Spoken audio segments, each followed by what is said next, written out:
So we constantly produce a lot of data. For example, via social media, public transport, and GPS. But it goes way beyond that. Daily, we upload 55 million pictures, 340 million tweets, and 1 billion documents. In total, we produce 2.5 quintillion bytes a day. That's a lot of zeros. It's ridiculous. We call this big data. But what's actually more important is what you can do with it. To process big data, you don't need huge computers. People work with the cloud, an endless network of normal servers, and powerful algorithms. This way, they can analyze over 1 million pieces of data in minutes. And the result?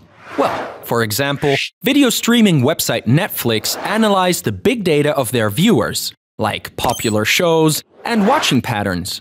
This way, they produced a successful series with the perfect combination of actors, directors, and storyline.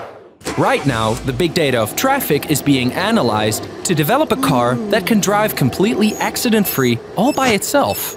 And in the future, we can even use the big data of DNA to determine the perfect treatment. This way, curing genetic diseases like cancer would become much easier.